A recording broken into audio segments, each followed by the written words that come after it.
So a few weeks ago, I got an offer accepted by a homeowner who responded to one of our meta ads. So I went down there. He was an elderly gentleman. He's been in the house for about 40-ish years. After meeting with him, just finding, why he reached out to us, why he wanted to sell, just building rapport, I found out that, he was ready to downsize. It was a lot of work for him, especially in the winter months here in Canada, to take care of the home. So we wrote the offer. And as I always do, I write my own offers on our private sales. He accepted it as written. And so on his end, the property was sold. On my end, I had a 5-day condition. So I had to check with the city. I had to do some due diligence to make sure there was no outstanding permits. I had to contact the lawyer to make sure there's no liens or second mortgages on there. Now, what happened is 2 days later, so this was on the weekend, on Tuesday, I got a call from him. And he basically is just making up a bunch of things like, you know what, I think this was a bit too rushed. I think I'm gonna just stay here longer. My son's gonna help me, and just started saying all these things, stuff that I've heard before.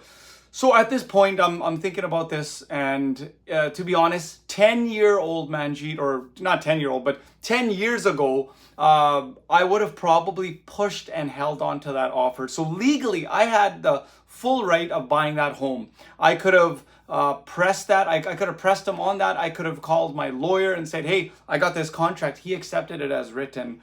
But, today, like being in the business for, over 10 years in the business, I didn't want to do that to this guy. He was 79 years old, and legally, yes, did we have a binding contract? Yes. Was it legally under contract contractually? Yes. But again, in my gut, I didn't want to do that, right? There's a proverbs that I've learned over the years that says, value your reputation more than gold and silver. So what I did is I heard this guy out. I heard the reasons why he wanted it, and I acknowledged that. So I said, hey, you know what, don't even worry about it. I'm just gonna email my lawyer. It's just gonna be canceled.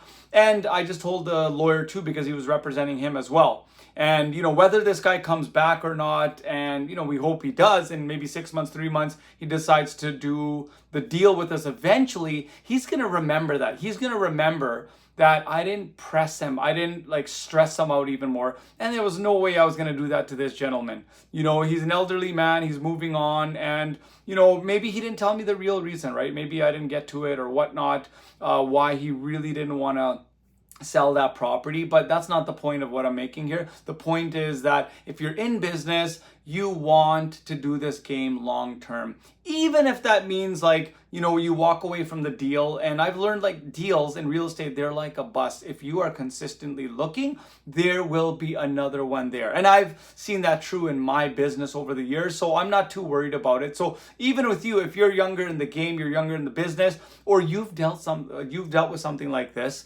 where, you had a contractually signed offer, but then they had buyer's remorse. I'd love to hear from you how you dealt with that situation.